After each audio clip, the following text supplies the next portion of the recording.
Welcome to the Sci-Talks, and today we will talk about RedOx, Oxidation-Reduction reactions. I know several of you might have heard of it, but for the benefit of doubt, you're here with us to explain to you the chemical reaction that involve a transfers of electrons. To know more, let's get deeper. Good day, I'm Jancy Zane and welcome to the Sci-Talk. Today, I will discuss to you the following. What is redox reactions and types and examples of redox reactions. So sit back, relax, and listen. Keep on watching. A redox reaction can be identified as a chemical reaction in which electrons are transferred between two reactants participating in it. This transfer of electrons can be identified by observing the changes in the oxidation states of the reacting species. In the illustration provided below, it can be observed that the reactant, an electron, was removed from reactant A and this reactant is oxidized. Similarly, reactant B was handed an electron and was therefore reduced. So now, let's talk about the 5 types and examples of redox reactions. First, let's start with a combination reaction. In combination reactions, 2 or more substances combine to form one substance. Let's say we have 2 substances A and B and they combine to form one product, AB. In combination reactions, you have 2 or more reactants but only one product. Now, let's look at the example. Let's say the letter A is hydrogen and letter B is oxygen. Now, when they combine, we get water. Now, let's say it as a chemical equation. So we have H2 plus O2 giving us H2O. Note that the product is not a simple joint of the formula of the reactants. So it's not H2O2, it's H2O because the elements combine according to their valency. So now, go ahead and balance the equation. Next is decomposition reaction. It is the opposite of combination reactions. In decomposition, one compound breaks down into 2 or more simpler substances. Let's say we have substance AB, it decomposes or breaks down into 2 substances A and B. In decomposition, you have 2 or more products but only one reactant. Example, let's say we have water here and when you pass electric current, it breaks down into hydrogen and oxygen. This is also known as electrolysis since electric current is used to decompose the compound. Next is displacement reactions. In displacement, a more active element displaces less active element in a compound. These are also called single displacement reactions.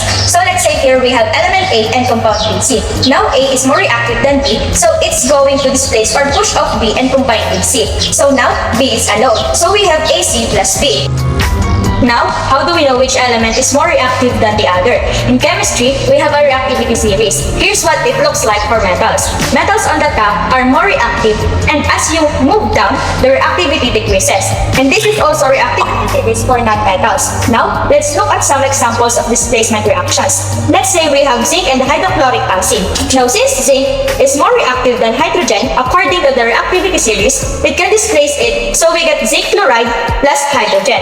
Another example is potassium iodine and chlorine. These examples involves non-metals. Chlorine is more reactive than iodine. So chlorine can displace iodine from potassium iodine and we get potassium chloride and iodine. Now, let's take a look at double displacement reactions. In double displacement reaction, 2 compounds react with each other and exchange their ions to form 2 new compounds. Let's say we have 2 compounds AB and CB. Now there is an exchange of ions and we get 2 new compounds CB and AB. So do we need to use the reactivity series again for double displacement reactions? The answer is no. Reactivity series is only used for single displacement reactions. So remember, reactivity series is only used for single displacement reactions. Example, we have here silver nitrate and sodium chloride. So that the reactants and products match. First is split the reactants into their ions. So we have silver ion and nitrate ion and sodium ion and chloride ion. Now you can exchange the cations or the anions. So let's exchange the cations here. If we exchange the cations positive ions, silver and sodium, so we get sodium nitrate and silver chloride. So these are double displacement. Remember, exchange the cations or anions. Don't exchange both the cations and anions. Otherwise, you'll get back to the original reactants. Now, let's look at the final type of reaction. Redox reaction stands for reduction and oxidation. In these reactions, one substance is being reduced and the other is being oxidized. First, let's understand the meaning of these terms. In simple terms, oxidation means addition of oxygen and reduction means addition of hydrogen. But there are other ways of defining oxidation and reduction. Let's take a moment to understand the table of oxidation versus reduction. Remember, the less difference with the help of simple mnemonic, oil, it stands for oxidation is loss of electrons and red stands for reduction is gain of electrons. Sample of redox reactions, we have copper oxide and hydrogen, and when they react, we get copper and water. Now, if you look carefully, this is a displacement reaction because hydrogen is displacing copper from the compound copper oxide. Now, let's take a look from the redox point of view. So, if you look, copper oxide is losing oxygen and becoming copper, so copper oxide is getting reduced and hydrogen is gaining oxygen and becoming water. So, hydrogen is getting oxidized in this reaction. And remember, the reactants get oxidized or reduced, not the products. That's all about the redox reaction introduction, types, and examples. So now, let's move on to the oxidizing and reducing agents discussed by Ms. Manuba. And now, at this part, you are about to learn what is oxidizing and reducing agents. Oxidizing and reducing agents are key terms used in describing the reactants in redox reactions that transfer electrons between reactants to form products. This part discusses what defines an oxidizing or reducing agent, how to determine an oxidizing and reducing agent in a chemical reaction, and the importance of this concept in real-world applications. An oxidizing agent or oxidant gains electron and is reduced in a chemical reaction. It is also known as electron acceptor. The oxidizing agent is normally in one of its higher possible oxidation states because it will gain electrons and be reduced. Example of oxidizing agents includes halogens, potassium nitrate, and nitric acid. A reducing agent or reductant loses electrons and is oxidized in a chemical reaction. A reducing agent is typically in one of its lower possible oxidation states and is known as electron donor. A reducing agent is oxidized because it loses electrons in the redox reaction. Examples of reducing agents include the earth metals, formic acid, and sulfite compounds.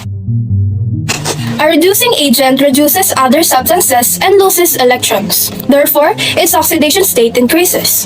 While an oxidizing agent oxidizes other substances and gains electrons, therefore, its oxidation state decreases. We will use oxidation numbers to keep track of electron flow.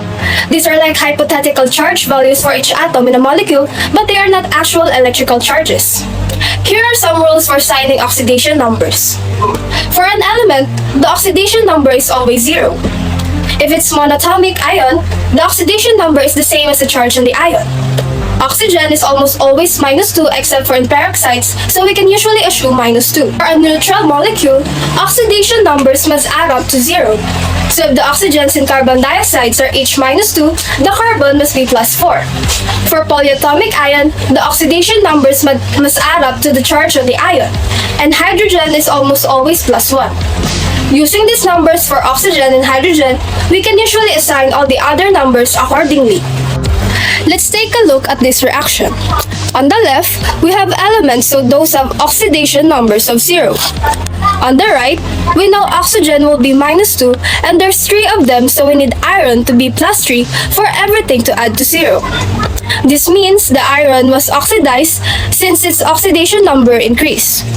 Oxygen was an oxidizing agent and was also reduced since its oxidation number decreased. That makes iron the reducing agent.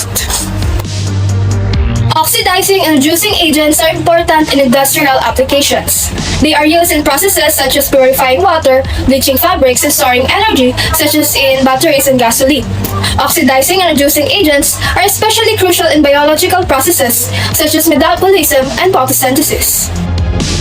In summary, by looking at each element's oxidation state on the reactant side of a chemical equation compared with the same element's oxidation state on the product side, one can determine if the element is reduced or oxidized and can therefore identify the oxidizing and reducing agents of a chemical reaction.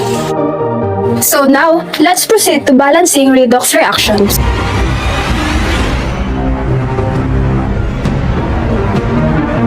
In this video, we're going to discuss on how to balance oxidation-reduction reactions.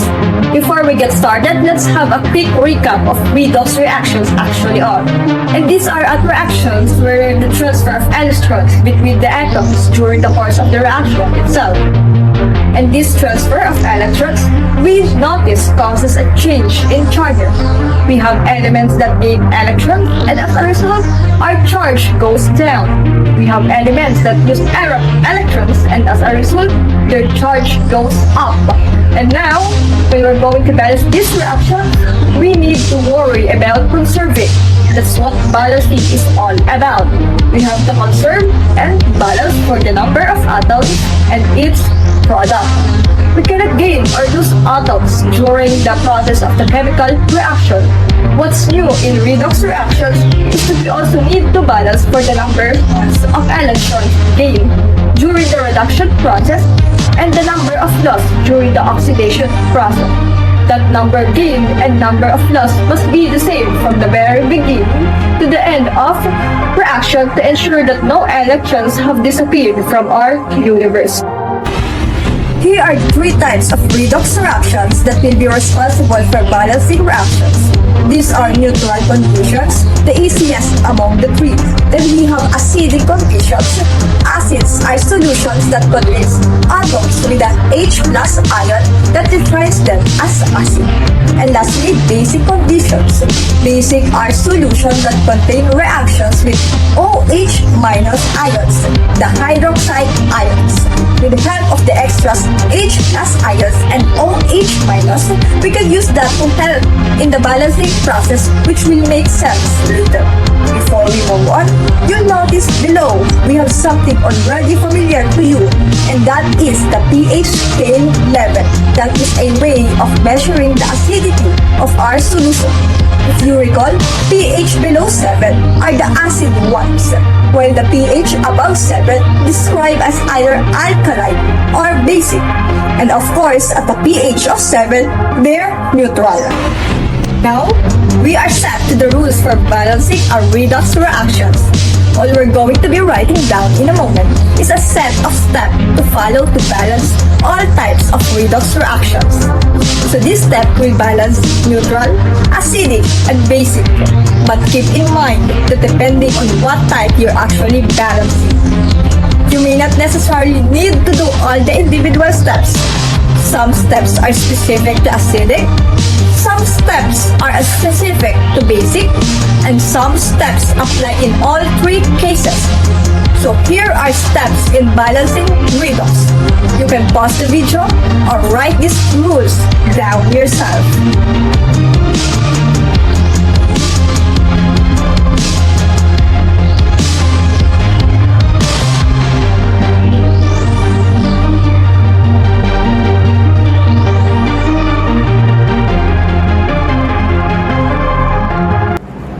In this video, we're going to focus on the half reaction method used to balance the redox reaction, the neutral, acidic, and basic solution. So let's start with our first example in this chemical reaction, the neutral solution. Using the half reaction method in neutral solution, you need to make sure that not only the particles are balanced, the atoms and the ions, but also the charge must be balanced on both sides. Here is the example. In redox reactions, it can become more complicated if molecules of solvent are involved in the chemical reaction as water molecules can be. If the reaction is carried out in aqueous solution, hydrogen atoms or oxygen atoms from water molecules can be incorporated into these substances, which will make it a little trickier to balance the corresponding equations. To balance the acidic reaction, we can use the half reaction method to balance the equations of redox reactions occurring in aqueous solution.